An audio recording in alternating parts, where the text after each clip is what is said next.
গল্পের শুরুতে একটা লাল রঙের গাড়িকে বেপরোয়াভাবে রাস্তায় সামনের দিকে আসতে দেখা যায়। গাড়িটা কোথা থেকে আসছে কেউ জানে না। এরপরেই জানা যাবে যে কোথা থেকে গাড়িটি আসছে। এর পরের অংশে দেখা যায় সুস্মিতা এবং পিঙ্কি দুজনে পার্কের বাইরে গল্প করছে পারিবারিক বিষয় নিয়ে। হঠাৎ সুস্মিতা চিৎকার করে ওঠে এবং পিঙ্কি বলে কি হয়েছে। বলে কি যে কেমন জানি একটা চিৎকার শুনতে পেলাম, চলো তো পার্কের মধ্যে দেখি বাচ্চাদের কোনো ক্ষতি হয়েছে কিনা।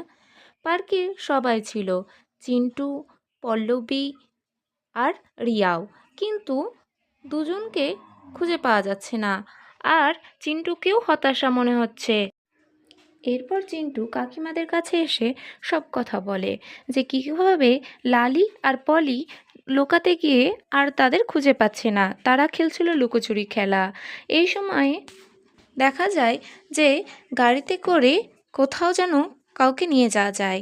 মনে আছে গল্পের শুরুতে যে গাড়িটা দেখেছিলাম, এটা সেই গাড়িটায়। এটা পাহাড়ি অঞ্চলে যাচ্ছে। লালি এবং পলির এই মুহূর্তে জ্ঞান ফিরে আসে। তারা ভাবে তারা এই গাড়ির মধ্যে কি করে এলো।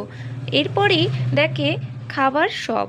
ওরা ভাবে যে এখান থেকেই আমাদের বুদ্ধি বের করে খাওয়ার নাম করে বেরোতে হবে, এবং গাড়িটা ওখানে এসে দাঁড়ায় এবং এই ভিড়ের মধ্যে ওরা দুজন পালিয়ে যায়, লুকিয়ে পড়ে ভিড়ের মধ্যে, এবং সেই ডাকাতের দল আর তাদের খুঁজে পায় না।